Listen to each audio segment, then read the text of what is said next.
सभी देखिए बुक सामने आपके क्लियर सही आ रही है पिक्चर। जी सर, बिल्कुल क्लियर है सर। ओके।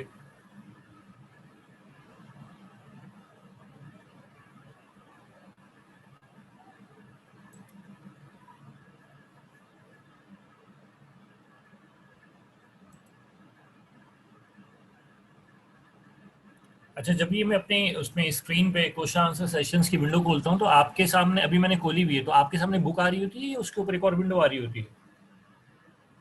होती है सर, बुक शो होती है, जो आपकी आंसर क्वेश्चन है वो शो नहीं होती सर, वो आपके पास सिर्फ शो होगी। अच्छा ठीक है, मतलब अभी आपके पास सिर्फ बुक आ रही है ना? सिर्फ बुक आ रही है और कुछ नहीं आ रहा सर। ओके, बस ठीक। ठीक।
अच्छा जी, बिस्मिल्लाहिर्रहमानिर्रहीम। आई होप आप लोग खैरियत से होंगे। अच्छा, ये आज जो हमारा आज हम एक नया टॉपिक शुरू करेंगे, उस टॉपिक का नाम है इलेक्ट्रॉनिक डाटा इंटरचेंज। ये जो आपके सामने बुक ओपन है, इसमें सेक्शन 4 जो है, ये बेसिकली भी हम चैप्टर 1 पे हैं। तो इलेक्ट्रॉनिक डाटा इंटरचेंज एक टॉपिक आपके सामने नज़र आ रहा होगा। बहरहाल ये मैंने जस्ट फॉर रेफरेंस आप लोगों के लिए खोला है। तो आज हमारा एक टॉपिक ये है, उसके बाद फिर हम आगे चल के देखते हैं।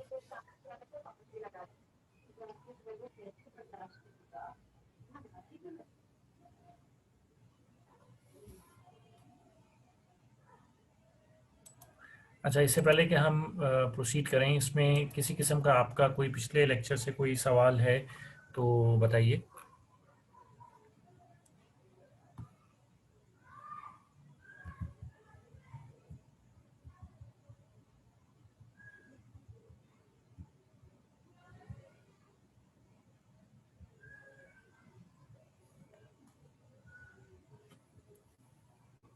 राइट जी।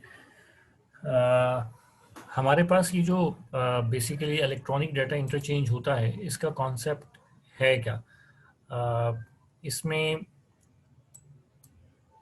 अगर हम जो चूँकि हम डिजिटल बिजनेस की बात कर रहे हैं, हम लोग इंफॉर्मेशन सिस्टम्स की बात कर रहे हैं, तो एक चीज़ थोड़ा सा मैं इसका बैकग्राउंड पहले बता दूं कि कोई भी ऑर्गेनाइजेशन जो है वो उसने अगर बिजनेस करना है तो वो आइसोलेशन में रह के नहीं कर सकती। राइट, आइसोलेशन का मतलब ये है कि सिर्फ वो हो और उसके कस्टमर्स हो, ऐसा नहीं हो सकता। उसके हर ऑर्गेनाइजेशन, चाहे वो एसएमई हो, स्मॉल मीडियम एंटरप्राइज हो, सॉरी, या वो कोई मल्टीनेशनल कंपनी हो, तो उसके कोई ना कोई स्टेक होल्डर्स लाजमी होते हैं। अब उन स्टेक होल्डर्स के साथ आपको कम्युनिकेशन भी करनी पड़ती है। राइट। तो और आजकल जितनी भी कम्युनिकेशन है वो बेसिकली इलेक्ट्रॉनिक कम्युनिकेशन होती है। चूँकि हम ई बिज़नेस बात कर रहे हैं, तो मैंने क्या कहा था कि ई बिज़नेस का मतलब ये है कि आपके बिज़नेस के सेल्स और सेल्स डिपार्टमेंट के अलावा बाकी जितने डिपार्टमेंट्स हैं, अगर हम उन डिपार्टमेंट्स की जो ऑपरेशंस हैं उनको हम एक्सटेंसिव यूज़ ऑफ टेक्नोलॉजी के थ्रू परफॉर्म कर रहे हैं, इंफॉर्मेशन सिस्टम के थ्रू परफॉर्म कर रहे हैं, ऑटोमेशन के थ्रू परफॉर्म कर रहे हैं, तो हम ई बिज़नेस कर रहे हैं। अब ई बिज़नेस के अंदर हमारा कम्युनिकेशन जो है वो बहुत एक इम्पॉर्टेंट पिलर होता है। Please excuse me for a minute.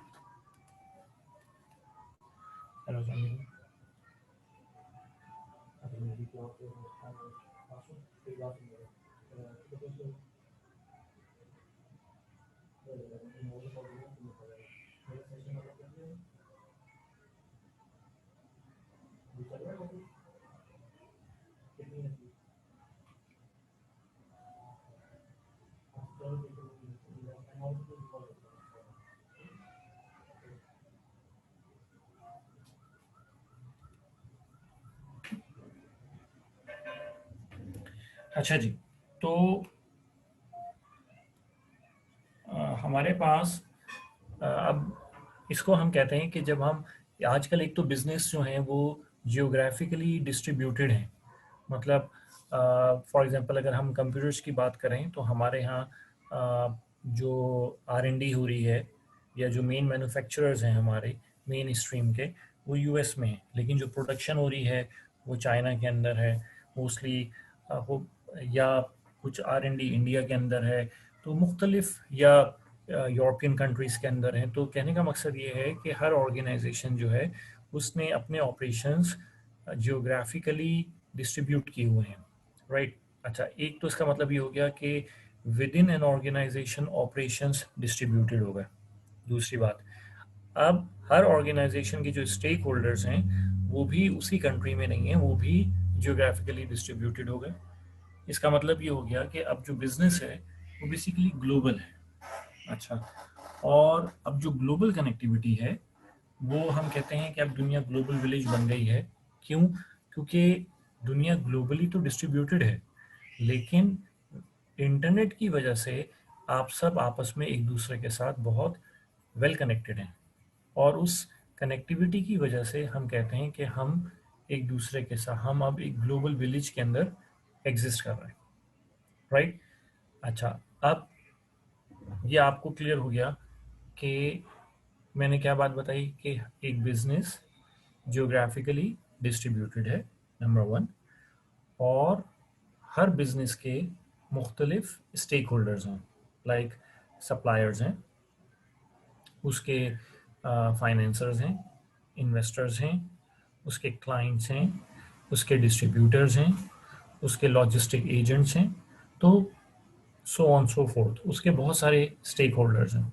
अब ये सब भी आपस में फिजिकली एक ही लोकेलिटी के अंदर या एक ही प्रॉक्सिमिटी के अंदर एग्जिस्ट नहीं करते, राइट। तो पहला पॉइंट हो गया कि एक बिजनेस, आजकल जितने भी बिजनेसेस हैं वो ग्लोबल हैं, नंबर वन पॉइंट, ग्लोबल हैं और जियोग्राफिकली डिस्ट्रीब्यूटेड हैं। दूसरा पॉइंट, एक बिजनेस को अपनी स्टेक होल्ड, उसके जो बिजनेस के स्टेक होल्डर्स हैं वो भी जियोग्राफिकली डिस्ट्रीब्यूटेड हैं। दो बातें हो गई। अच्छा, अब उसके स्टेक कस्टमर्स जो हैं वो भी जियोग्राफिकली डिस्ट्रीब्यूटेड हैं। आप एक वेबसाइट है, आपकी वेबसाइट है, आप ये तो नहीं कहेंगे कि मैं सिर्फ पाकिस्तान में अपनी प्रोडक्ट्स की मार्केटिंग करूंगा। आप तो पूरी दुनिया में चाहेंगे कि आपकी पूरी दुनिया में आपकी गुड्स जो हैं उनकी प्रेजेंस अवेलेबल हो। इसका मतलब हो गया आपके कस्टमर्स भी ग्लोबली डिस्ट्रीब्यूटेड हैं। ठीक हो गया। अब इन सब चीज़ों को देखते हुए मैंने कहा कि डिस्पाइट के ये सब आपस में एक दूसरे से जियोग्राफिकली डिस्टेंट हैं, फासले पे हैं, बट इंटरनेट और इंटरनेट कनेक्टिविटी की वजह से एक दूसरे के साथ बहुत क्लोजली कनेक्टेड है। ये बात क्लियर हो गई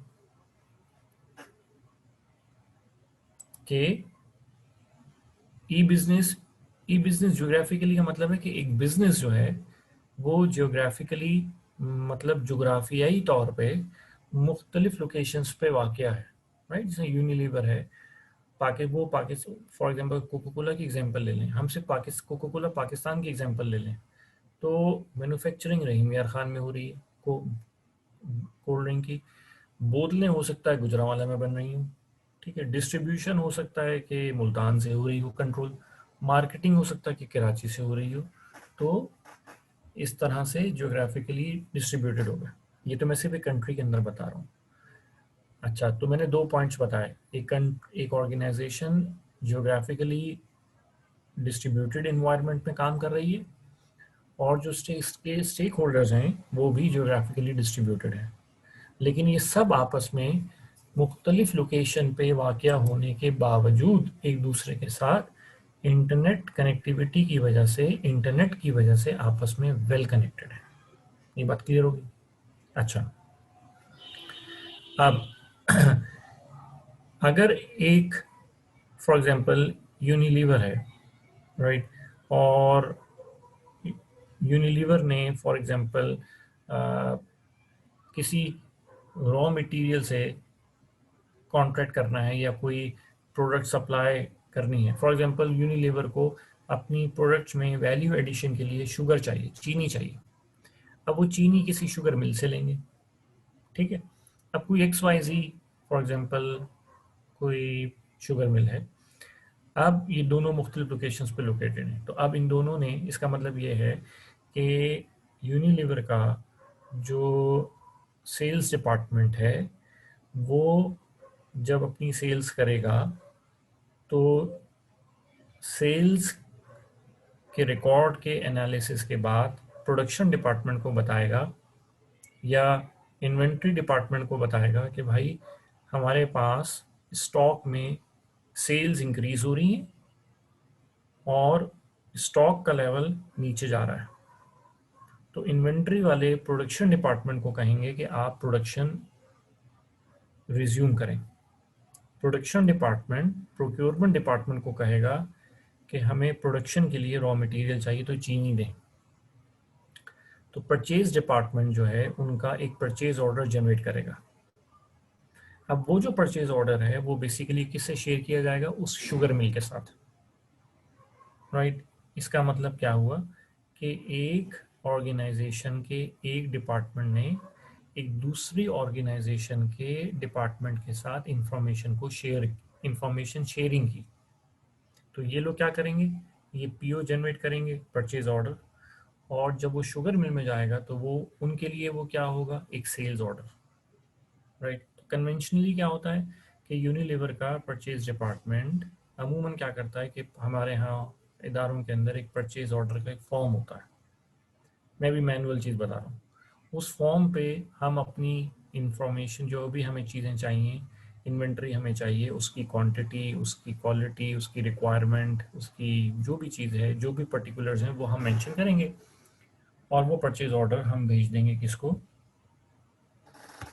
शुगर मिल को। अब शुगर मिल वाले के लिए तो ये सेल्स है। अब वो जब वो सेल ऑर्डर रिसीव करेगा तो बेसिकली उसने रिसीव क्या किया? Purchase order. लेकिन वो परचेज ऑर्डर पे जो इंफॉर्मेशन है वो उस मालूमात को अपने एक सेल्स ऑर्डर के फॉर्म पे ट्रांसलेट करेगा। ये बात कुछ क्लियर हो रही है आप लोगों को? कि अगर क्लियर है तो काइंडली एक दो आंसर्स दें।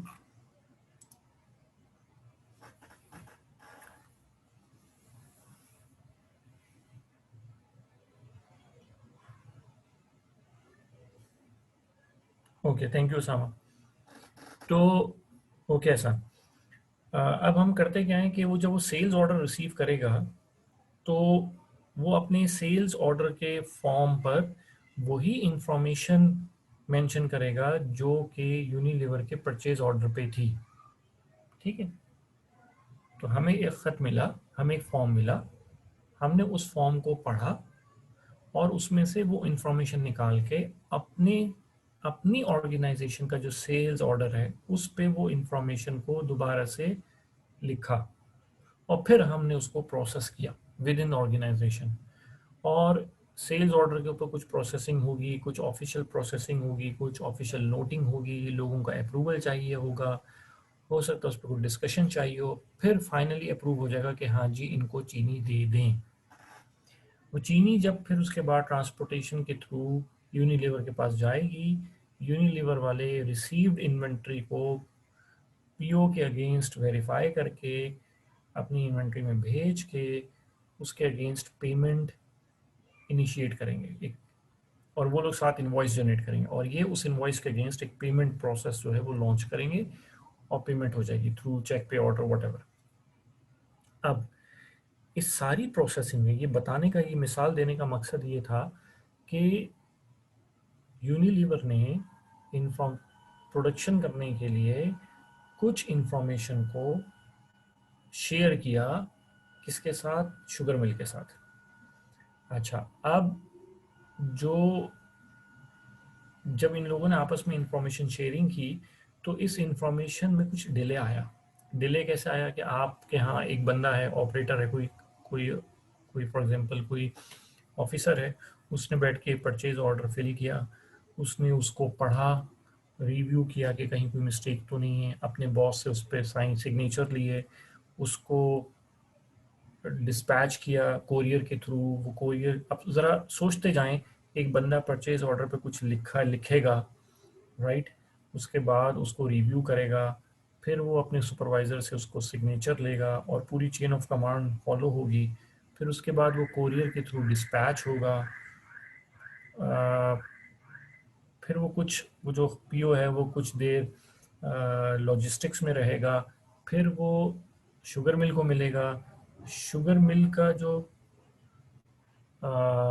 रिसीविंग डिपार्टमेंट है उसको रिसीव करेगा, फिर वो उसको सेल्स डिपार्टमेंट को फॉरवर्ड करेगा, सेल्स डिपार्टमेंट वाला पीओ ऑर्डर को पढ़कर सेल्स ऑर्डर, अपने सेल्स ऑर्डर के फॉर्म पे उस इंफॉर्मेशन को दोबारा से लिखेगा, फिर वो अपने सुपरवाइजर से उस पर सिग्नेचर लेगा, और उनके यहाँ कुछ ऑफिशियल नेसेसरी ऑफिशियल प्रोसेसिंग होगी, उसके बाद कहीं जाके वो जो चीनी है वो मिल से निकल के जाएगी। तो ज़रा ये लम्हे भर के लिए ये सोचें कि जिस टाइम पे यूनिलीवर के परचेज डिपार्टमेंट ने परचेज ऑर्डर लिखा, उस दिन से लेके जब तक शुगर मिल से चीनी नहीं निकली, उसके दरमियान कई दिन लगेंगे। आप सबके ख्याल में सब लोग अपना ओपिनियन बताएं कि इस सारे अमल में कितने दिन अमूमन लगेंगे। Give me a rough estimate, अपने तमाम हालात को देखते हुए आप बताएं ज़रा कि अगर आप एक ऑफिस में हो तो ये जो मेन चीज़ बताइए कि यूनिलीवर में एक बंदा परचेज ऑर्डर लिखेगा, और फिर वो जब तक चीनी मिल से निकलेगी नहीं, जिस वक्त निकलेगी, इसके दरमियान इस सारी प्रोसेसिंग में जो ऑफिशियल प्रोसेसिंग है, इंफॉर्मेशनल प्रोसेसिंग है, इस पर कितने दिन लगेंगे आपके ख्याल में अंदाजन? Just give me a rough idea. जी एहसान उसामा बताएं, और भी जो लोग हैं वो भी अपना अपना रिप्लाई करें। दिन, सिर्फ दिन लिख दें कितने।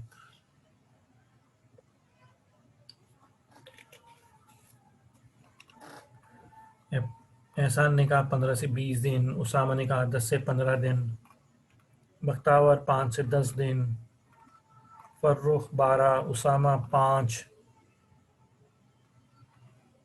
मुबशिर 4 से 5, अनवर 3, एनी 4 से 5, सीद 5 से 10, सादिया हबीब 1 हफ्ता। अच्छा, इन सब में अनवार साहब ने 3 दिन लिखे हैं। वाई अनवार 3 डेज ओनली? बाकी सब लोग ऑन एवरेज एटलीस्ट 1 वीक का कह रहे हैं। अब इसमें हम वीकेंड्स भी हैं, ये वर्किंग डेज की बात हो रही है, राइट। और अगर ये शुगर मिल किसी दूसरे शहर में है, वो रहीम या खान में है, यूनिलीवर कराची में है, तो ये सब चीज़ें हेड ऑफिस से इंफॉर्मेशन कम्युनिकेट होगा, ये सब चीज़ें। तो आपने अनवार 3 दिन क्यों कहा?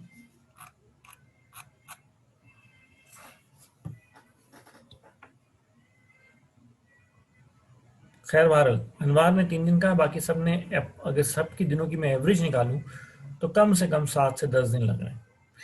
अच्छा, अब ज़रा सोचें कि यूनिलीवर ने सिर्फ ये 10 दिन लगे सिर्फ चीनी को मंगवाने के लिए। अभी चीनी पहुंची नहीं है, चीनी निकली नहीं है, फिर चीनी पहुंचेगी, वो इन्वेंट्री चेक होगा, पहले लॉजिस्टिक्स होगा, उसका इन्वेंट्री चेक होगा, फिर वो प्रोडक्शन डिपार्टमेंट के पास जाएगी, प्रोडक्शन होगी, उसकी क्वालिटी इंस्पेक्शन होगा, पैकेजिंग होगी, फिर वो वेयर हाउस में जाएगी, फिर वो डिस्ट्रीब्यूट होगी और मार्केट में पहुंचेगी। मार्केट में भी पहले वो होलसेलर के, डिस्ट्रीब्यूटर के पास आएगी, फिर वो होलसेलर के पास आएगी, फिर वो रिटेलर के पास आएगी, और फिर वो कंज्यूमर के पास जाएगी। तो अब ज़रा मुझे बताएं कि वो चीनी जिसका हमने परचेज ऑर्डर दिया था, उससे अगर हमने जैम बनाना था, तो वो वाला जैम जिसमें वो चीनी इस्तेमाल हुई, वो कस्टमर के पास कब पहुंचेगी? कम से कम अब इसके बारे में रफ आइडिया दें। Give me a rough idea, कितने दिन लगेंगे उस चीनी के इस्तेमाल के बाद, उसकी वैल्यू एडिशन होने के बाद, जैम बनने के बाद, और जैम को फैक्ट्री से निकल के डिस्ट्रीब्यूटर, होलसेलर, रिटेलर और फिर कंज्यूमर तक, रिटेल शॉप तक पहुंचना? 1 मंथ। Okay, absolutely correct. अच्छा, अब मुझे ये बताएं, अब ओके, ये भी 1 मंथ बड़ा आइडियल है, राइट? ये सब चीज़ें जो आप कह रहे हैं, ये आप सब लोग आइडियल सिनेरियो सोच रहे हैं। अभी इसके अंदर किसी किस्म की कोई अनसीन प्रॉब्लम्स नहीं है। स्ट्राइक हो जाती है, लॉ एंड ऑर्डर सिचुएशन ख़राब हो जाती है, पेंडेमिक चल रहा है, स्ट्राइक हो जाती है, कुछ भी हो जाता है, मशीन ख़राब हो जाती है, कुछ भी हो, प्रॉब्लम्स हो सकती हैं, एनी हाउ। फाइनेंसिस की अवेलेबिलिटी का इशू हो सकता है, एनी हाउ। अच्छा, अब इसका मतलब ये है कि अगर इस सारी प्रोसेसिंग में अगर आप देखें, तो प्रोडक्शन में ज़्यादा वक्त नहीं लगेगा शायद, लेकिन ये जो इंफॉर्मेशन शेयरिंग थी, इस पे ज़्यादा टाइम लगा, राइट? अब ये बेसिकली मैं आपको समझा रहा था प्रॉब्लम।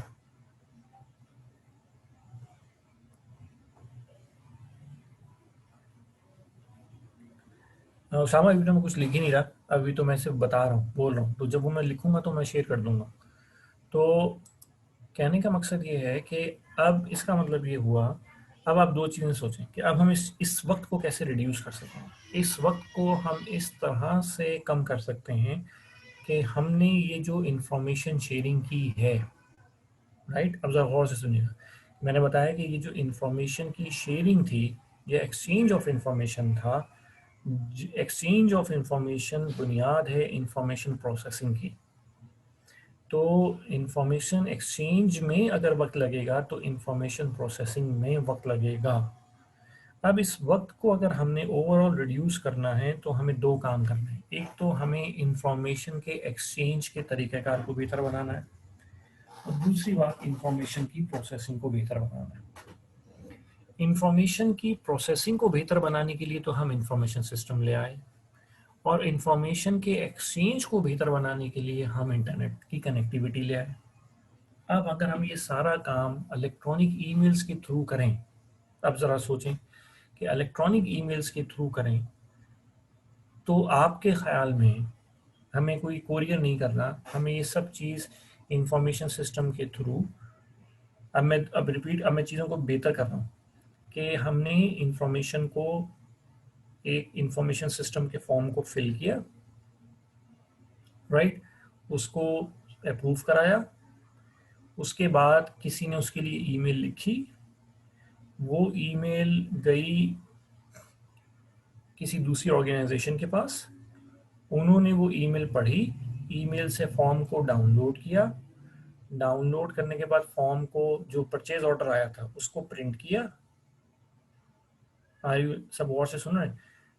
मैं दोबारा बताता हूँ। यूनिलीवर में किसी ने परचेज ऑर्डर, इंफॉर्मेशन सिस्टम में परचेज ऑर्डर का एक फॉर्म था। फॉर्म समझते हैं, हम कोई भी फॉर्म फिल करते हैं, लेकिन अब हम इंफॉर्मेशन सिस्टम पे कर रहे हैं। फॉर्म फिल करने में टाइम लगता है। फॉर्म फिल किया, फॉर्म को सेव किया, फॉर्म को हमने अपने सुपरवाइज़र से साइन कराया, हमने एक ईमेल लिखी, ईमेल गई, दूसरी जगह ईमेल रिसीव हुई, उनको परचेज ऑर्डर मिला, उन्होंने परचेज ऑर्डर को डाउनलोड किया, उसको पढ़ा, उसको पढ़ने के बाद वहाँ पे उन्होंने खुद अपने इंफॉर्मेशन सिस्टम, क्योंकि उनका यहाँ अपना इंफॉर्मेशन सिस्टम है, अपने इंफॉर्मेशन सिस्टम में जो सेल्स का मॉड्यूल है, उसमें वो इंफॉर्मेशन फीड की, उसके बाद प्रोसेसिंग की। अब मुझे आप बताएं कि अब हमने वो सारी चीज़ रिप्लेस कर दी। अब मुझे बताएं कि प्रोसेसिंग में ऑर्डर, परचेज ऑर्डर को लिखने से लेके और चीनी निकलने तक कितने दिन लगेंगे?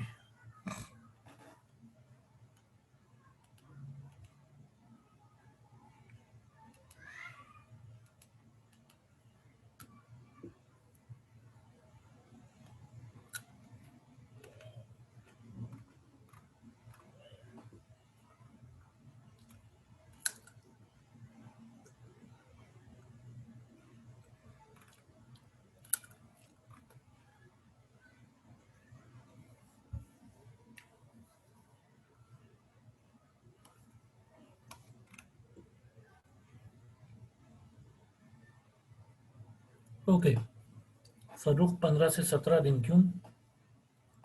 फरूक के यहाँ लगता है इंटरनेट कनेक्टिविटी बहुत स्लो है। बहरहाल सबने कहा 3 दिन। अच्छा, ये 3 दिन क्यों लगे? 3 दिन वैसे आपने इसलिए आप सबने ये सोच के कर रहे हैं कि वो सिर्फ इसी पे काम कर रहे हैं। ये भी सोचेंगे कि वो लोग और भी काम कर रहे हैं और बहुत सारे सेल्स ऑर्डर आ रहे हैं। अब सोचें जरा, सिर्फ एक ऑर्डर नहीं आ रहा। यूनिलीवर वाला सिर्फ एक को और सेल परचेज ऑर्डर नहीं भेज रहे, और शुगर मिल वाले को, शुगर मिल वाला सिर्फ को एक सेल ऑर्डर नहीं आ रहा, और भी बहुत सारे दुनिया में काम हो रहे हैं। आप बताएं।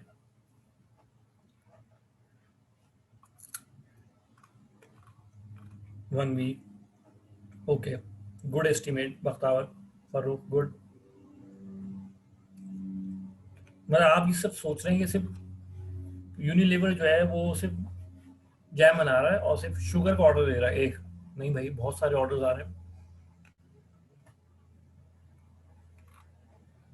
1 वीक, ओके जी, इसका मतलब आप लोगों को समझ आ रही है। अब आप खुद देखें, मैंने सिर्फ एक स्टोरी बनाई। आप लोग अभी किसी ऑफिस में नहीं है, लेकिन आप लोगों को खुद समझ आया है कि अगर ये काम जो मैंने आपको बताया, जबकि मैंने कहा कि अभी सिर्फ 2 लोगों में बात हो रही है।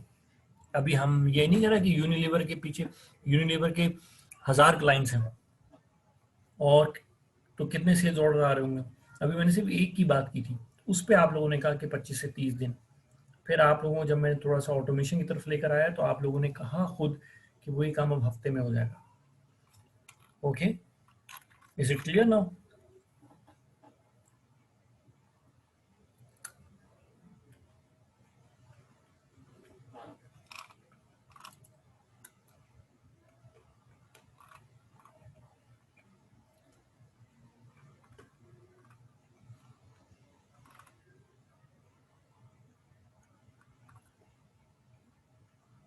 जी बिल्कुल, ये डिले जो है ये ज़्यादा ऑर्डर्स की वजह से होगा। एग्जैक्ट डिले तो डिले है, चाहे कोई भी वजह हो। ठीक है, अब मैं आपको बता देखें, अब हम इस डिले को और कैसे कम कर सकते हैं। यहाँ आता है ईडीआई, इलेक्ट्रॉनिक डाटा इंटरचेंज। अब गौर से सुनिएगा, डिले की वजह क्या थी? 2 वजूहत। उन दो में से मैं 2 वजूहत बताऊंगा, जो दूसरी वजह होगी वो ज़्यादा इंपॉर्टेंट होगी। पहली वजह तो वॉल्यूम ऑफ सेल्स ऑर्डर है। ये तो खैर अच्छी बात भी है, बुरी बात नहीं, इसलिए हम इसको छोड़ देते हैं।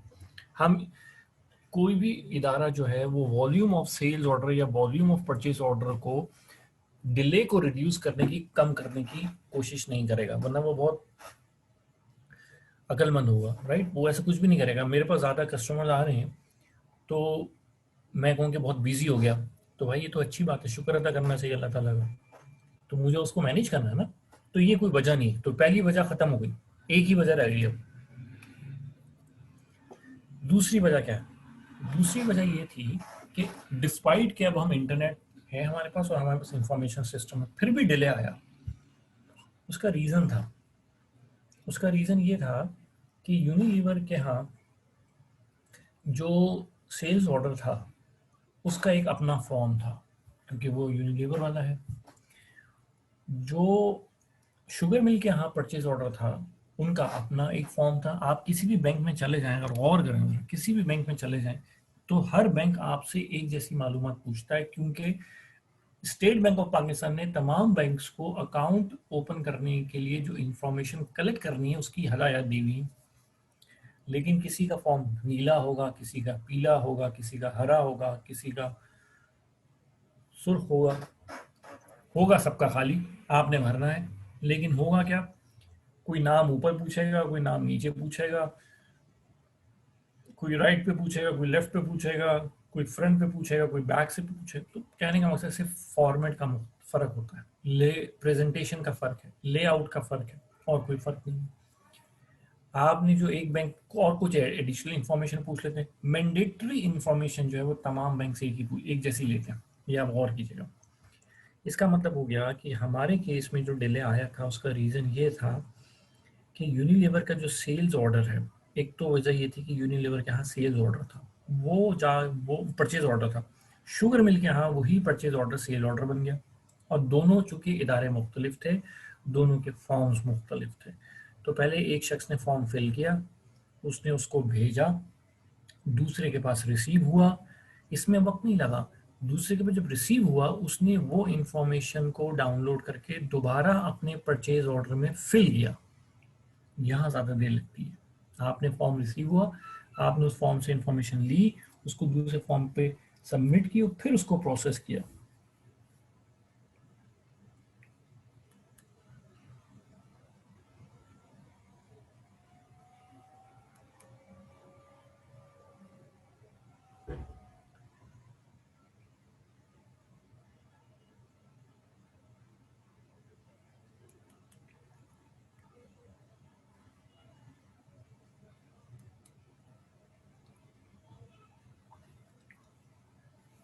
ये बात क्लियर होगी।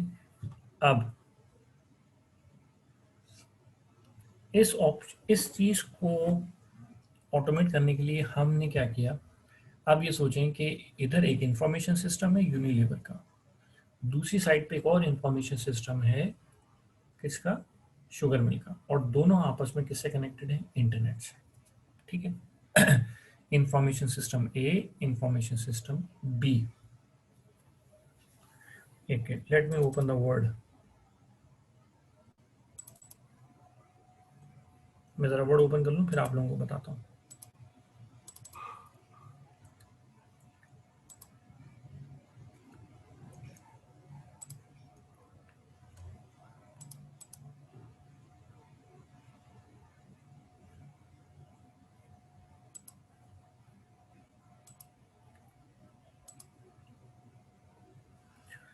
अच्छा जी, एक मिनट में ज़रा,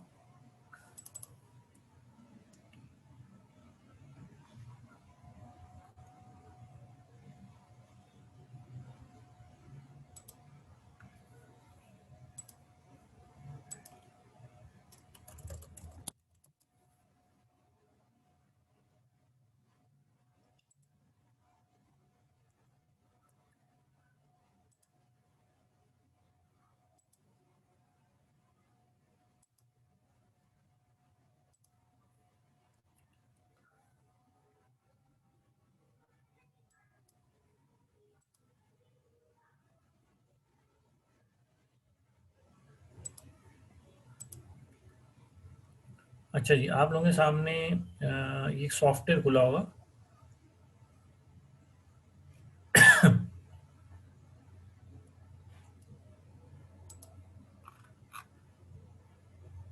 खुलिए, आप लोगों के सामने एक सॉफ्टवेयर खुला हुआ है, सबके सामने एक दो लोग यस कर दें। ब्लैंक है, उसके कुछ भी नहीं है। ओके, अब मैं आपको एक डायग्राम बना के समझाता हूँ। ये डायग्राम आप चाहे अपनी कॉपी पे बना दें, कॉपी पेंसिल ले लें।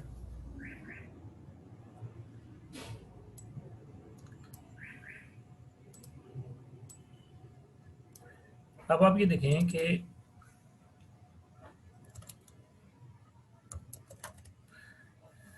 ये यूनिलीवर का इंफॉर्मेशन सिस्टम,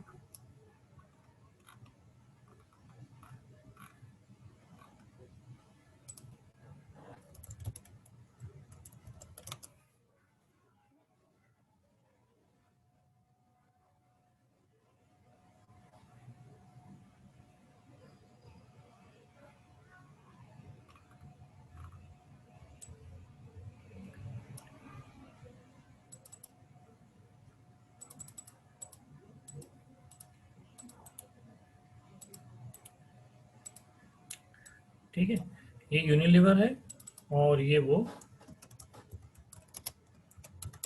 शुगर मिल है। ये दोनों आपस में इंटरनेट के थ्रू आपस में कनेक्टेड है। ठीक है, और ये कंप्यूटर का मतलब ये है कि यहाँ पे इंफॉर्मेशन सिस्टम ऑफ यूनिलीवर चल रहा है और यहाँ पे भी information system of sugar mill चल रहा है। ठीक है। अच्छा, अब हम करते क्या हैं, अब यहाँ से, इधर से, लेफ्ट साइड से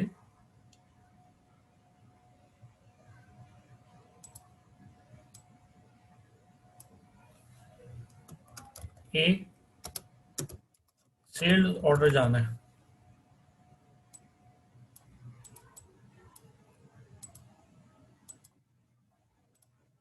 ठीक है।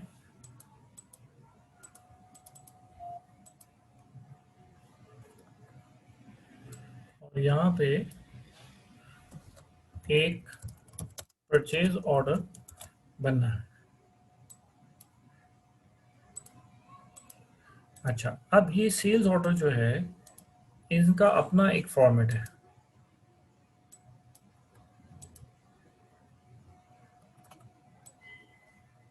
ठीक है। और जो परचेज ऑर्डर है इसका अपना एक फॉर्म है।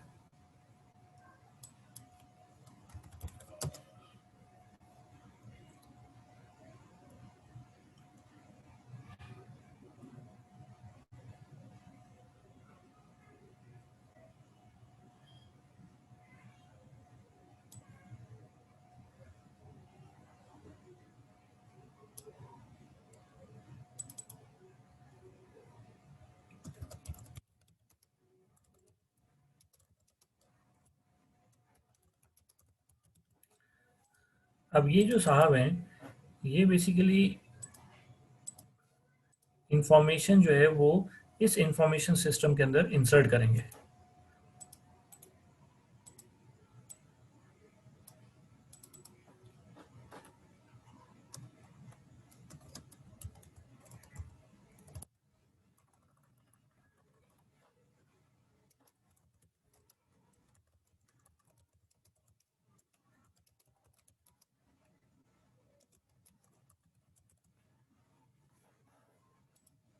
ठीक हो गया।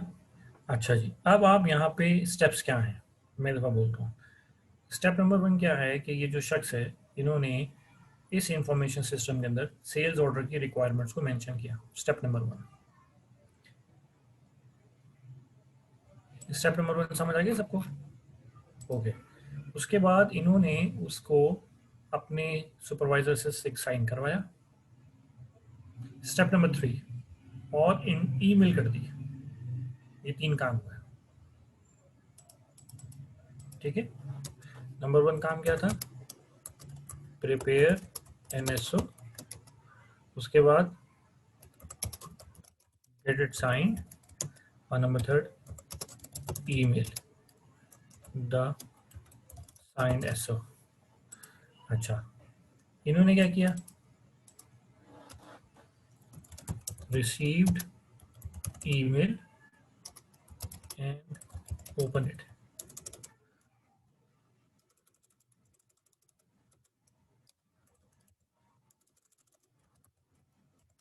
Download and open the SO.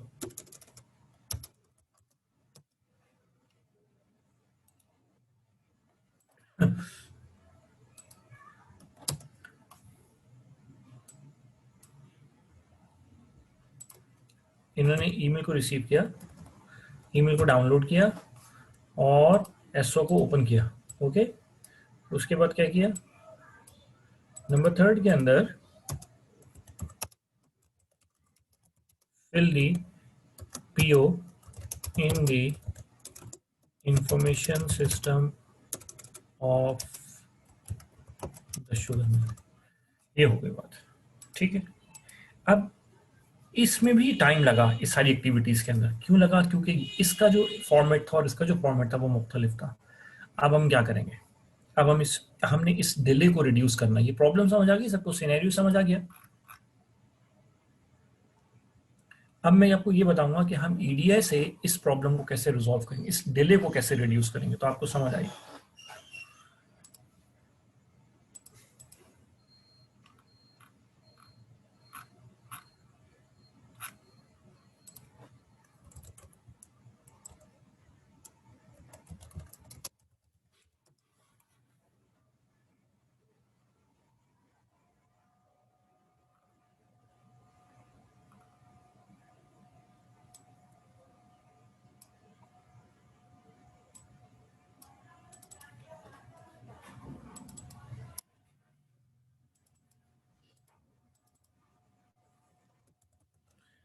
मैंने कह दिया इसको, ये एक सॉफ्ट ईडीआई है। अच्छा, ईडीआई क्या है? ये समझे आप एक डिवाइस है, इसके अंदर एक सॉफ्टवेयर है और एक हार्डवेयर भी, ठीक है, एक सिस्टम है हार्डवेयर प्लस सॉफ्टवेयर बेस्ड। एक ईडिया यहाँ है और एक ईडिया यहाँ है।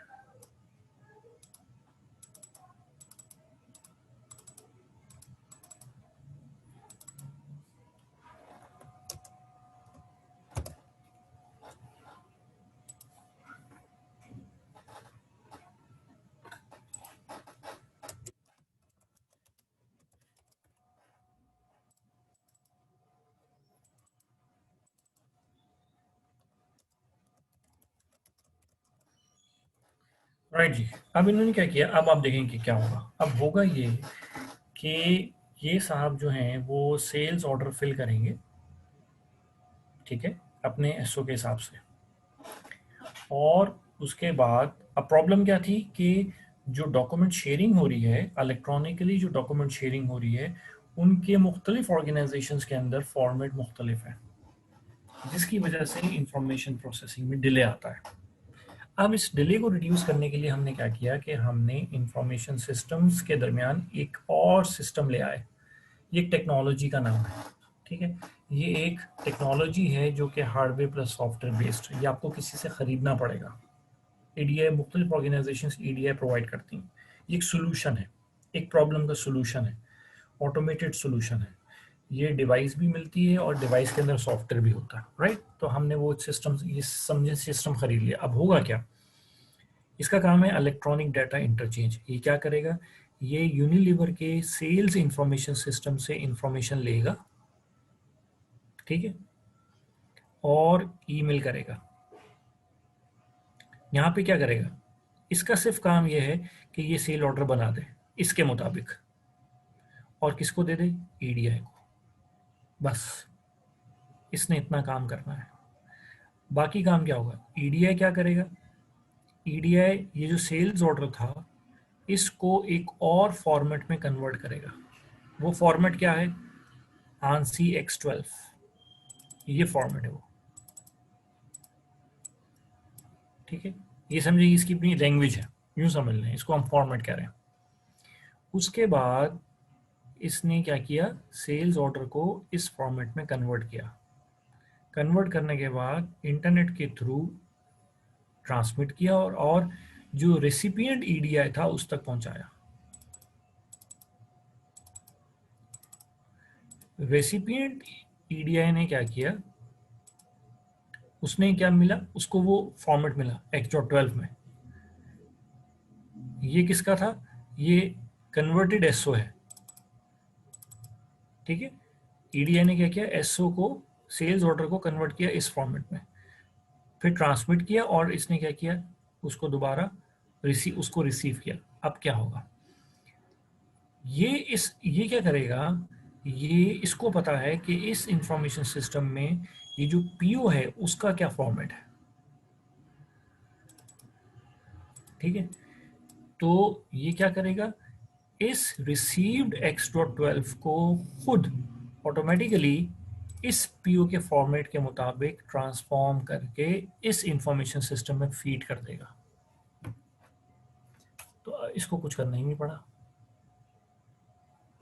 और दूसरी बात, जैसे ही इसने सेल्स ऑर्डर लिखा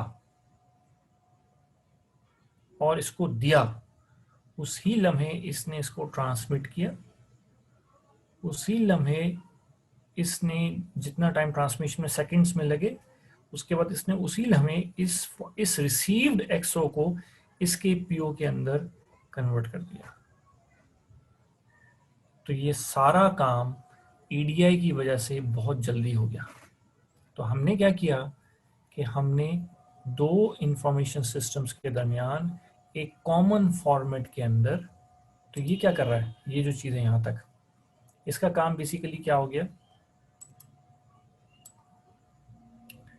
ये जो चीज़ थी,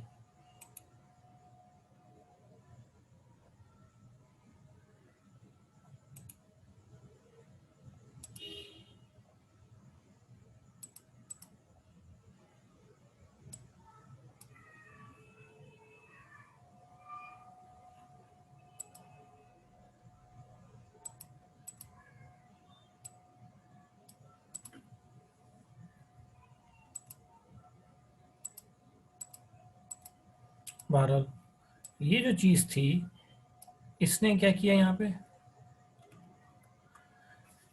इस सारी चीज़ ने, इस ईडीआई ने क्या किया कि इन दोनों के दरमियान जो इंफॉर्मेशन एक्सचेंज में डिले था due to the difference of the format, उसको रिड्यूस, उसको ख़त्म कर दिया। इसकी वजह से क्या हुआ, इसकी वजह से ये हुआ कि हमारा जो सेल्स ऑर्डर था वो बहुत जल्दी प्रोसेस हो गया, और उसकी वजह से क्या होगा, शुगर जल्दी चली जाएगी, प्रोडक्शन जल्दी स्टार्ट हो जाएगी, और डिलीवरी जल्दी हो जाएगी। तो ईडीआई एक टेक्नोलॉजी का नाम है जिसकी वजह से हम दो बिजनेसेस के दरमियान जो डिफरेंस ऑफ फॉर्मेट होता है, उसके दरमियान जो इंफॉर्मेशन एक्सचेंज होता है, उसको यूनिफॉर्म कर देते हैं, स्टैंडर्डाइज कर देते हैं। तो ये काम बेसिकली ईडीआई का है। कोई बात समझ में आई? नहीं। दोनों का हम घंटों में नहीं, बस समझें कि ये सो के फ्यू आवर्स में हो जाएगा एग्जैक्टली। चलें, और अगर ये देखा जाए तो आवर्स भी नहीं लगते, ये हार्डली बस जितना टाइम यूनिलीवर वाला सेल्स ऑर्डर लिखने में लगाएगा बस उतना वक्त है, बाकी कोई वक्त नहीं लगेगा। ईमेल भी ऑटोमेटिक हो जाएगी, फॉर्मेट कन्वर्जन भी ऑटोमेटिकली हो जाएगा बस, और पता भी सब कुछ नोटिफाई भी हो जाएगा। इंटरेस्टिंग बात ये, आंसी एक्स्ट्रा 12 क्या है, बिल्कुल सही है, ईडीआई की अपनी लैंग्वेज है, ठीक है ना। जिस तरह हम आपस में बात कर रहे हैं तो हम उर्दू में बात कर रहे हैं, कम्युनिकेशन है। तो जो ईडीआई और ईडीआई आपस में बात करते हैं तो इनकी आपस में एक लैंग्वेज है, उस लैंग्वेज को हम एक फॉर्मेट कहते हैं कि वो किस फॉर्मेट में बात करेंगे, किस लैंग्वेज में बात करेंगे। उस लैंग्वेज का नाम है X12, आंसी X12। आंसी से क्या बनता है, आंसी से बनता है American National Institute of Standardization. ये मैं लिख देता हूँ,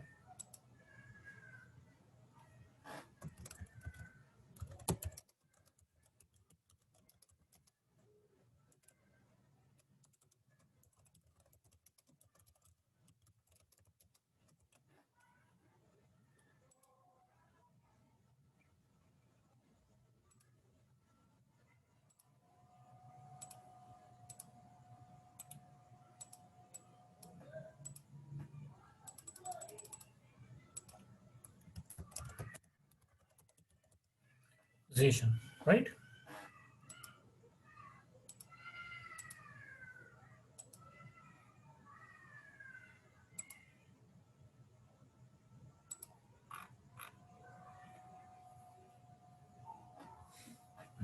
जी, ये IPv4 IPv6 दोनों के साथ चल रहा है, बिल्कुल। नहीं नहीं, जूम इसकी एग्जांपल नहीं है, जूम इसकी एग्जांपल नहीं, हम कोई डॉक्यूमेंट शेयरिंग थोड़ी कर रहे हैं, हम तो जस्ट कनेक्टिविटी। तो जूम तो बेसिकली कनेक्टिंग का एक सॉफ्टवेयर है बस, और कुछ भी नहीं है। अच्छा जी, ये डायग्राम आप लोग जो है वो अपने पास बनाना चाहें तो बना लें।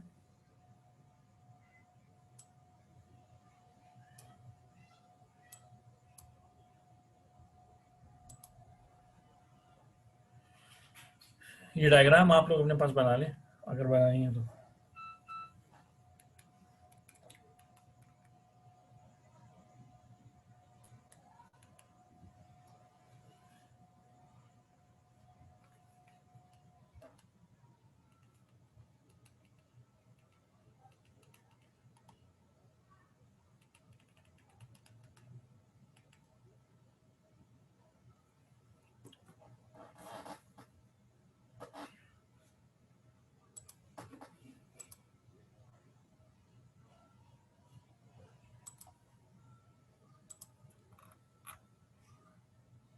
ओके जी, बना लिए, गुड, एक्सीलेंट।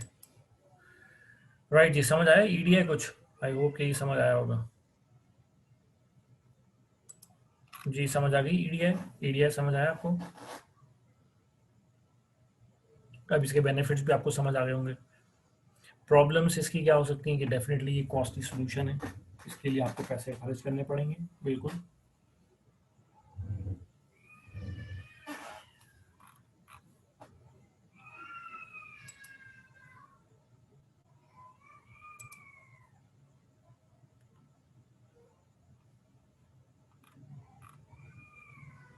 अच्छा जी, अब एक और चीज़, अब इस ईडीआई के अंदर बेसिकली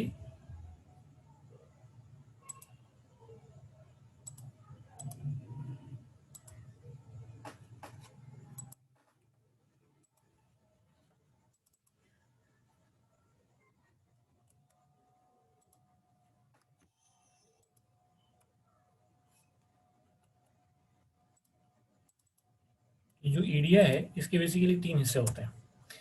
एक, तीन हिस्से कह लें या हम उनको लेयर्स कह लेते हैं, ठीक है। एक लेयर है एप्लीकेशन लेयर, एक लेयर है ट्रांसपोर्ट लेयर।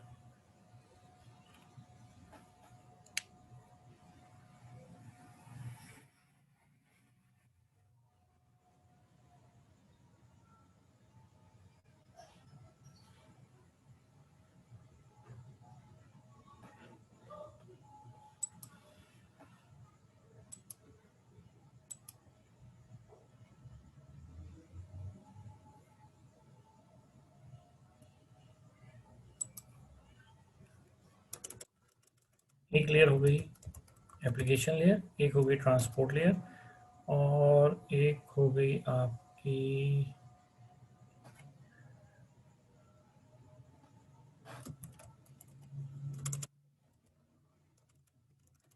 यूँ समझे,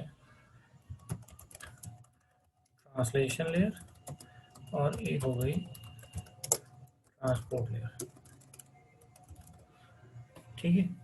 अच्छा, अब इन तीनों का बहुत आसान काम है।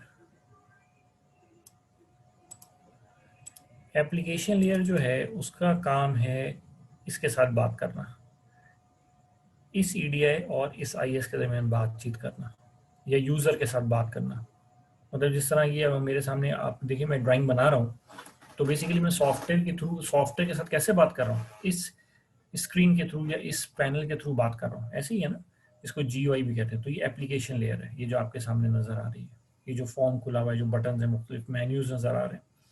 तो एप्लीकेशन लेयर बेसिकली एक कम्युनिकेशन इंटरफेस प्रोवाइड करती है। उसके बाद ट्रांसलेशन लेयर है। ट्रांसलेशन लेयर का क्या काम है कि इस एसओ को आंसी X12 के अंदर ट्रांसलेट करना, या X12 से इंफॉर्मेशन सिस्टम के फॉर्मेट में वापस ट्रांसलेशन करना। तो organisational format to ANSI X12 और ANSI X12 to organizational format, ये ट्रांसलेशन का काम है। ट्रांसपोर्ट लेयर का क्या काम है, इन दोनों ईडीएस के दरमियान इंफॉर्मेशन को एक्सचेंज करना। तो ये बहुत आसान हो गया कि ये जो ईडीआई है इसके तीन हिस्से होते हैं, या अगर कोई कहे कि इस आर्किटेक्चर एक लफ्ज़ हम इस्तेमाल करते हैं। आर्किटेक्चर का मतलब होता है कि इसके अंदर कितने कंपोनेंट्स हैं, तो उसको हम कहते हैं कि इसका इंटरनल आर्किटेक्चर क्या है, इसके कितने कंपोनेंट्स हैं, या इसका डिज़ाइन क्या है। तो मैंने उसको कह दिया कि उसके अंदर तीन लेयर्स होती हैं, ये तीन मेन कंपोनेंट्स होते हैं। लेयर का लफ्ज़ ज़्यादा मौजूद है। तो एक लेयर जो है उसका क्या नाम है, एप्लीकेशन लेयर है। दूसरी लेयर उसका क्या नाम है, ट्रांसलेशन। तीसरा का काम क्या है, ट्रांसपोर्ट लेयर। तो transport layer exchange of information को काम कर रही है। मैंने आपको बताया था कि इंफॉर्मेशन किस फॉर्मेट में एक्सचेंज होगी, X12। तो लेकिन हमारी जो इनपुट है, अगर हम इधर देखें तो हमारी इनपुट किस फॉर्मेट में, एसओ फॉर्मेट में। तो अब हमने इस इनपुट को इसको देना है। तो इनपुट देने के लिए या आउटपुट लेने के लिए कौन सी लेयर इस्तेमाल होती है, एप्लीकेशन लेयर। तो एप्लीकेशन लेयर का काम है इनपुट और आउटपुट हैंडल करना, कमांड्स लेना, रिस्पॉन्स देना, इंटरेक्शन के लिए, कम्युनिकेट इंटरेक्शन के लिए विद द यूजर। ट्रांसलेशन का क्या काम है, ट्रांसलेशन लेयर का, ट्रांसलेशन, ये कंफ्यूजन है, दो कंफ्यूज ना हो जाइएगा। ट्रांसलेशन लेयर का काम क्या है कि वो ऑर्गेनाइजेशनल फॉर्मेट को आंसी X12 में कन्वर्ट करे, या X12 फॉर्मेट को ऑर्गेनाइजेशनल फॉर्मेट में कन्वर्ट करे। तो ये ट्रांसलेशन का काम है। ट्रांसपोर्ट लेयर का काम क्या है, क्योंकि जब तक हम इंफॉर्मेशन को, इनपुट इंफॉर्मेशन को X12 में कन्वर्ट नहीं करेंगे, तो ये इन दोनों के दरमियान इंफॉर्मेशन का एक्सचेंज नहीं होगा। ट्रांसपोर्ट लेयर का क्या काम है, इन दोनों के दरमियान इंफॉर्मेशन को एक्सचेंज कराना, ये है बेसिक काम, राइट। तो अब आप क्लियर हो गई बात, तो ये यहाँ पे हमारा, जी जी क्लियर हो गई, बताइए अब।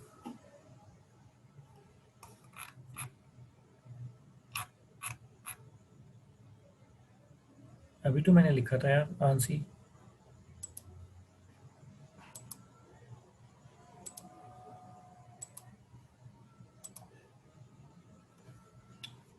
ये है आंसी का मतलब।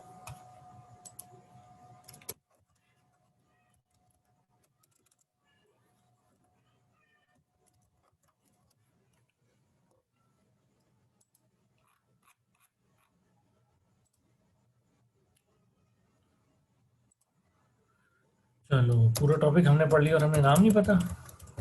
इलेक्ट्रॉनिक डेटा इंटरचेंज, ये तो भाई बड़े दिलचस्प बात हो गई कि पूरी कहानी पढ़ ली और पता ही नहीं कि कहानी का मजमून क्या था। वाह भाई उसामा, बहुत ज़बरदस्त।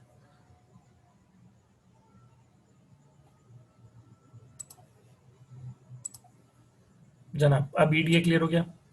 ओके राइट जी।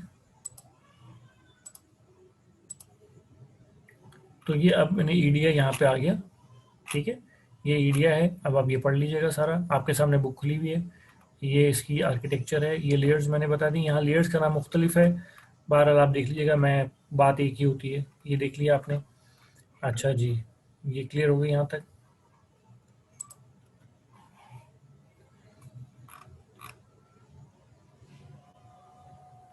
नहीं नहीं, ऑल लेयर्स नहीं दी हुई, वो मैं आपको बताता हूँ, ये कुछ और है।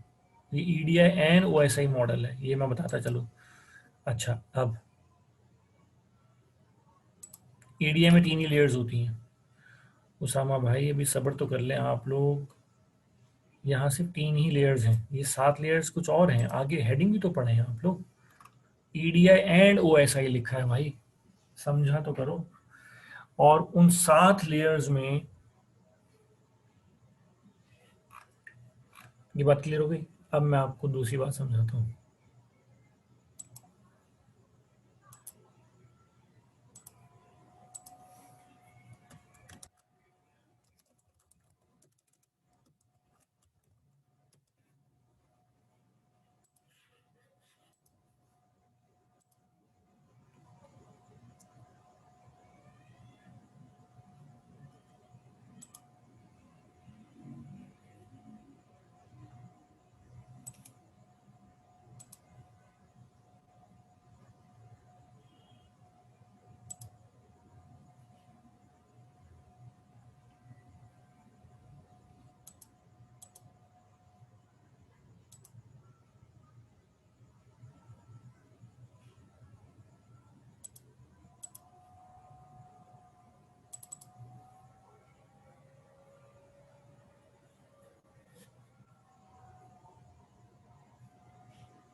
एक मिनट में एक चीज़ और शेयर कर लो हम लोगों से।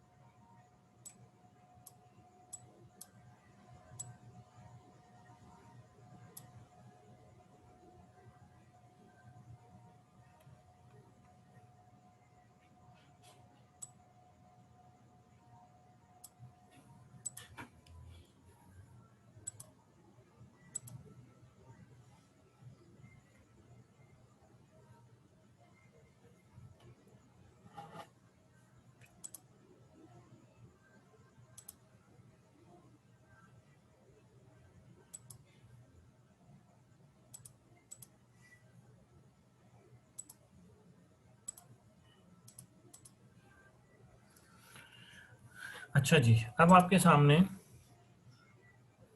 अभी बताता हूँ, एक मिनट। अच्छा, लास्ट टाइम हम लोगों ने, ये आपके सामने एक पिक्चर खुली हुई है, राइट साइड पे, राइट, ये। अब एक चीज़ नोट करें कि मैंने आपको लास्ट टाइम ये बताया था कि इंटरनेट पे आपस में कम्युनिकेट करने के लिए, कुछ डाटा को शेयर करने के लिए कुछ रूल्स हैं, और उसके लिए मैंने उसके लफ्ज़ इस्तेमाल किया था प्रोटोकॉल, ऐसे ही कहा था। और मैंने कहा था कि उस प्रोटोकॉल, उसका नाम है, जो मैंने आपको आईपी एड्रेस बताया था कि वो इंटरनेट प्रोटोकॉल उसको कहते हैं। अच्छा, अब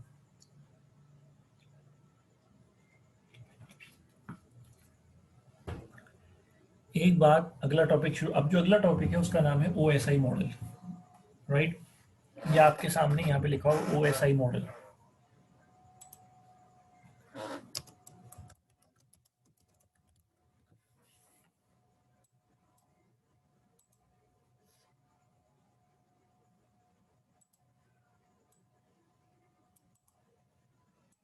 अब हमारा अगला टॉपिक है OSI model. OSI stand for open system inter connection, ठीक है, ओएसआई मॉडल, ये अपने पास लिखें। ये क्या है? It is it is the framework for data communication over the, एक फ्रेमवर्क है, ठीक है, it's a set of rules, multiple rules for the communication of, for data communication over the internet, ठीक है। It is composed of 7 layers, ठीक है।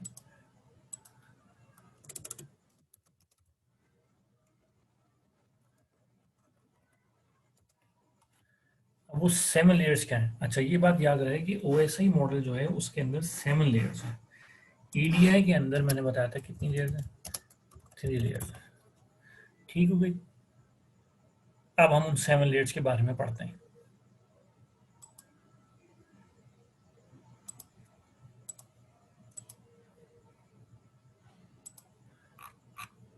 ये जो 7 लेयर्स हैं, इसमें जो आपने देखे आपके सामने 7 लेयर्स आ रही हैं, नीचे से ऊपर की तरफ जा रहे हैं। तो जो पहली लेयर है ये फिजिकल है, ये तो आप अपने सामने, और यही चीज़ आपकी बुक के अंदर भी मेंशन है, राइट। अगर आप गौर करें तो ये 7 लेयर्स यहाँ पे गिवन है, ये, और यहाँ पे लेयर्स के नाम लिखे हैं, वही नाम लिखे हैं जो मैंने अभी आपको बताए थे, ठीक है। सिर्फ यहाँ पे डिफरेंट है, मैं वहाँ पे डिस्क्रिप्शन पढ़ के बता देता हूँ, ज़्यादा बेहतर है। अब आप देखेंगे यहाँ पे ये बेसिकली ये जो चीज़ है ना सारी की सारी, ये ओएसआई मॉडल इन्होंने बताई, ईडीआई नहीं बताया। ये साफ इसलिए लिखा कि ईडीआई को चलने के लिए ज़रूरी है कि वो ओएसआई मॉडल इम्प्लीमेंटेड हो।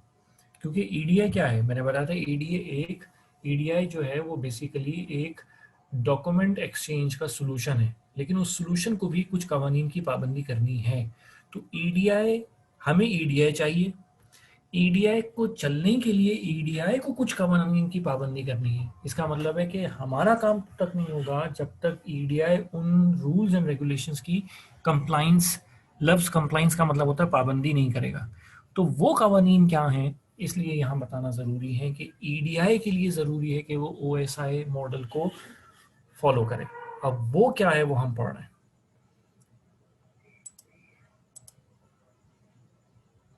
तो मैं दोबारा रिपीट कर देता हूँ कि मैंने क्या कहा, कि हमें ईडीआई क्यों चाहिए था, डॉक्यूमेंट शेयरिंग के लिए। क्यों?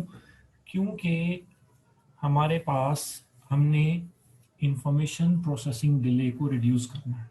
तो आज हमने कहाँ से बात शुरू की थी कि हमने इंफॉर्मेशन प्रोसेसिंग डिले को रिड्यूस करना था। इंफॉर्मेशन प्रोसेसिंग डिले को रिड्यूस करने के लिए हमने क्या चीज़ इंट्रोड्यूस की?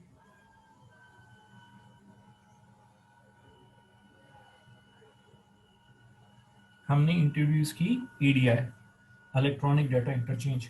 उसके अंदर कितनी लेयर्स थी? 3 लेयर थी। एक एप्लीकेशन लेयर, दूसरी ट्रांसपोर्ट लेयर, और तीसरी ट्रांसलेशन लेयर।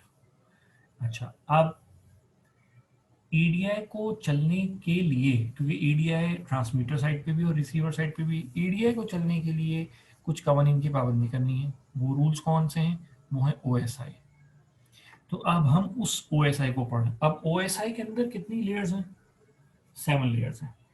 ये जो नीचे वाली, ये आपने याद रखना है। उसके रीज़न ये कि पेपर में ये भी आ सकता है कि ओएसआई मॉडल की कितनी लेयर्स हैं, एक आप सवाल आ सकता है। आपने इसको ईडीआई से कंफ्यूज नहीं करना, मिक्स नहीं करना। ये भी सवाल आ सकता है कि पहली लेयर का क्या काम है। तो अक्सर लोग क्या गलती करते हैं कि जो 7 लेयर है ओएसआई की, जो कि एप्लीकेशन लेयर है, लोग उसको ऊपर से पढ़ते हैं, लोग समझते हैं ये पहली लेयर है। तो ये गलत है। जो सबसे ऊपर वाली लेयर है वो 7वीं लेयर है, ये आपने याद रखना है। तो आप इनके नंबर्स भी याद रखने हैं। अगर आप इन तमाम लेयर्स के पहले लेटर्स याद कर लें, ए, मैंने तो ऐसे याद किए हुए हैं कि APSTN और NDP। तो बहरहाल ये आप पहला पहला हर्फ याद कर लें। तो ये आपको टिप्स पे होने चाहिए: application layer, presentation layer, session layer, transport layer, network layer, data link layer और फिजिकल लेयर। तो दीज आर 7 लेयर्स। एक तो ये हो गया ऑब्जेक्टिव। अब इन ऑब्जेक्टिव्स के अंदर, तो एक हो गया ओएसआई लेयर में कितनी मॉडल लेयर्स हैं, ये पता चल गई। वो लेयर्स के नाम क्या हैं, ये ऑब्जेक्टिव में याद होने चाहिए। फिर कौन सी लेयर का क्या नाम है, ये पता होना चाहिए। अब ये जो 7 की 7 लेयर्स हैं, ज़रा इनके डिस्क्रिप्शन इनके सामने मैंने लिखी है, ये पढ़ें ज़रा। तो यूजर जो है वो सबसे पहले जब डाटा देता है, जो अब आप यूँ समझें कि ईडीआई जो डाटा देगा तो ईडीआई ओएसआई को देगा। अब जरा दोबारा सुने, यूजर अपने इंफॉर्मेशन सिस्टम से बात करेगा, इंफॉर्मेशन सिस्टम ईडीआई से बात करेगा, ईडीआई ओएसआई से बात करेगा ट्रांसमिशन साइड पे, रिसीविंग एंड के ऊपर ओएसआई रिसीविंग साइड के ओएसआई से बात करेगा, ओएसआई ईडीआई से बात करेगा, ईडीआई इंफॉर्मेशन सिस्टम से बात करेगा और वो अपने यूजर से बात करेगा। तो दरमियान में आपके पास मल्टीपल एजेंट्स आ गए। ये लिखें ज़रा दोबारा कि यूज़र जो है वो बात करेगा किससे, बात यूज़र बात करेगा किससे, यूज़र बात करेगा अपने इंफॉर्मेशन सिस्टम से, इंफॉर्मेशन सिस्टम बात करेगा ईडीआई से, ईडीआई बात करेगा ओएसआई से, ओएसआई बात करेगा रिसीविंग एंड पे ओएसआई से, और ओएसआई बात करेगा अपने ईडीआई से, और वो ईडीआई बात करेगा अपने इंफॉर्मेशन सिस्टम से, और वो इंफॉर्मेशन सिस्टम बात करेगा अपने यूज़र से। तो ये पूरी चेन बनेगी।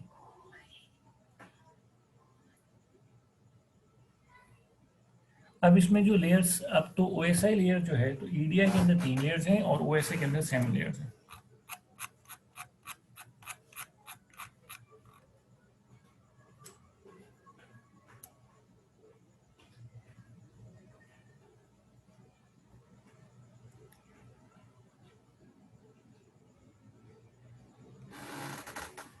मैं समझा नहीं उसामा, शॉर्ट एक्सप्लेनेशन का मतलब क्या है? मैंने भी सिर्फ सीक्वेंस बताया है कि यूज़र बात करेगा इंफॉर्मेशन सिस्टम से, इंफॉर्मेशन सिस्टम बात करेगा ईडीआई से, ईडीआई बात करेगा ओएसआई से ट्रांसमिशन साइड पे, रिसीविंग साइड पे ओएसआई भी ओएसआई होगा, वो बात करेगा ईडीआई से, ईडीआई बात करेगा इंफॉर्मेशन सिस्टम से और वो बात करेगा अपने यूज़र से। तो एक्चुअली यूज़र और यूज़र आपस में बात कर रहे हैं। ये जो डायग्राम थी,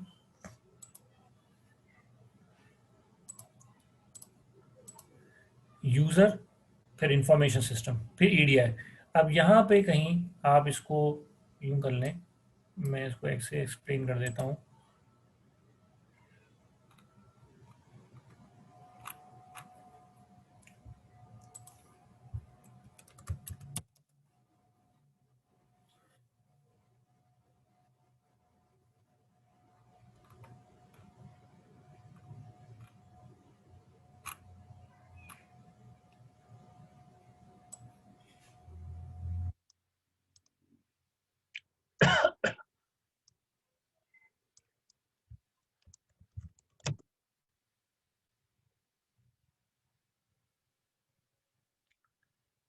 एक मिनट।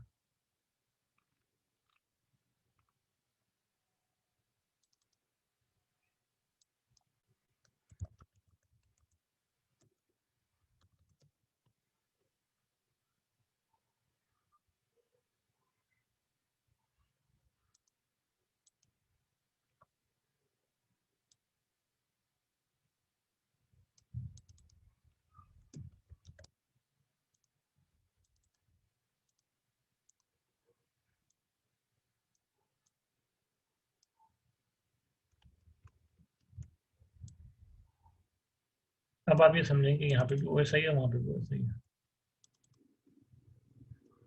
ठीक है, तो ये यूज़र बात करेगा इंफॉर्मेशन सिस्टम से, इंफॉर्मेशन सिस्टम बात करेगा,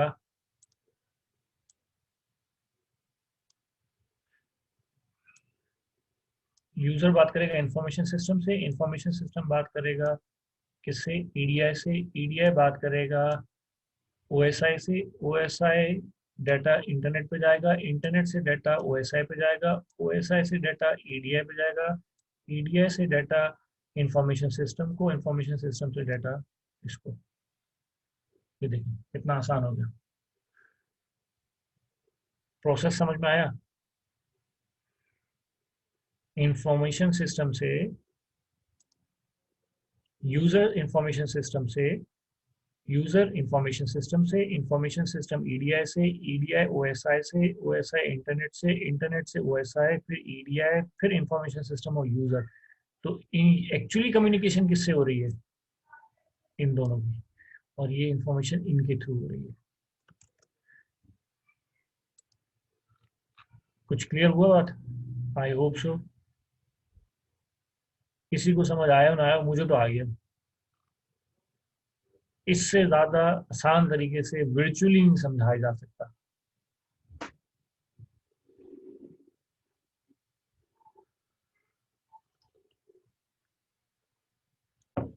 ऐसा है ना?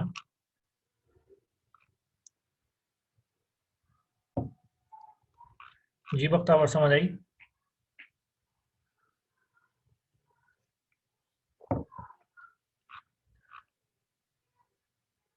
ये लॉजिक तो एहसान भाई, ये लॉजिक ही था भाई। आप तो ऐसा कह रहे हैं कि जैसे कि कुछ नहीं आज। ये आप समझाएं लॉजिक।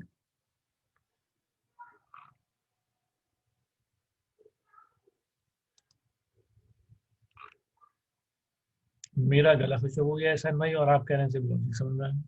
तो पूरी कहानी समझ में आनी चाहिए भाई।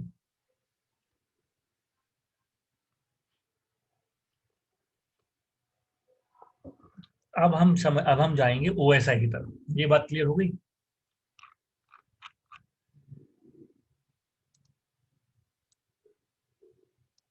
चलो जी, मैडम सादिया ने भी कह दिया कि जी अच्छा समझाया, थैंक यू मैडम सादिया। अच्छा जी। दाद भी मिल गई भाई हमें आज। अच्छा जी, चलें, गुड। अब हम आगे चलते हैं जनाब अली।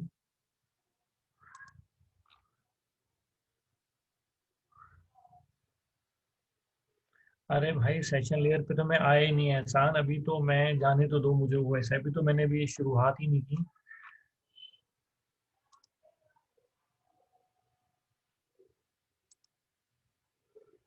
ये सेशन लेयर कहाँ देख रहे हैं वैसे?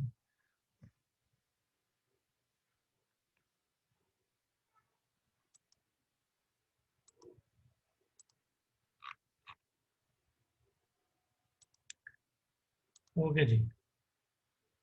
अब आप लोग जरा डायग्राम आपने कंप्लीट कर ली। अब आप एक काम ये करें कि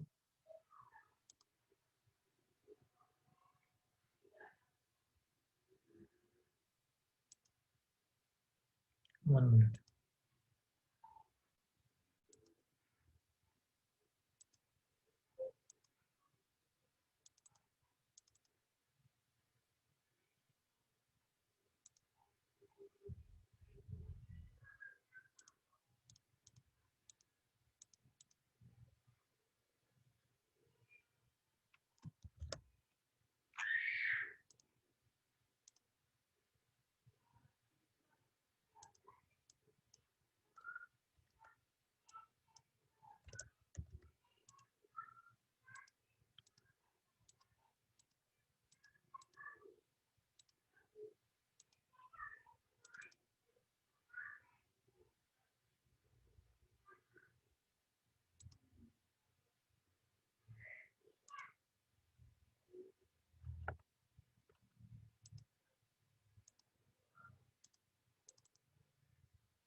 एक मिनट जी। आप लोग इतने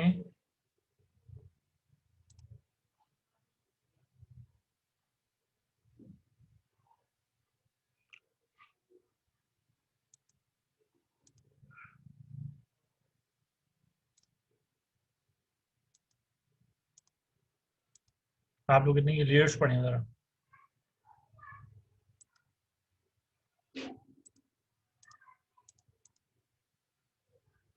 लेयर्स आ रही हैं आपके सामने?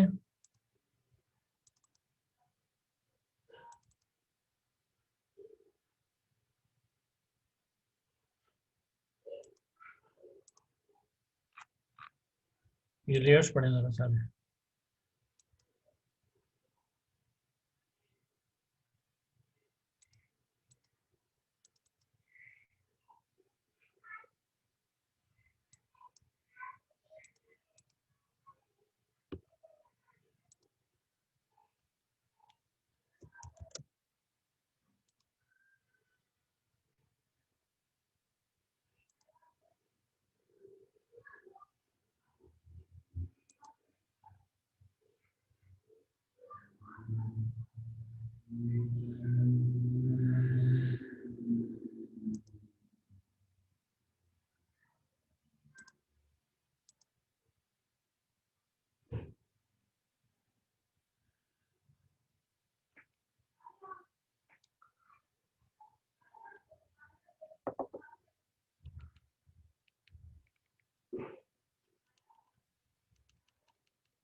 ये मैं आप लोगों से फिगर भी शेयर कर दूंगा।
पढ़ लिया आप लोगों ने?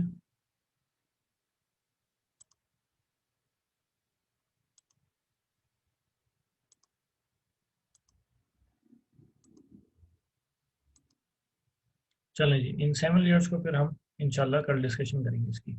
फिलहाल जो एप्लीकेशन लेयर, वो पहले बता दूं, जो आज की एक लेयर है वो हम कंप्लीट कर लेते हैं। एप्लीकेशन लेयर जो ईडीआई में थी, जिसका मैंने कहा था कि उसका काम क्या है कि यूज़र से इंटरेक्शन करना। तो एप्लीकेशन लेयर जहाँ कहीं भी आए तो उसका आपने याद रखना है कि वो उसका मेन काम जो है वो यूज़र के साथ इंटरेक्शन होता है। तो ओएसआई मॉडल के अंदर जो है उसका भी काम यही है कि वो यूज़र के साथ इंटरेक्शन करता है।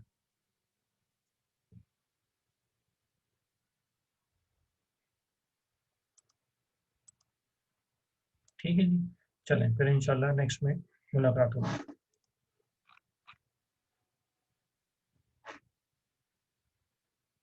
कल क्लास है, कल तो थर्सडे है।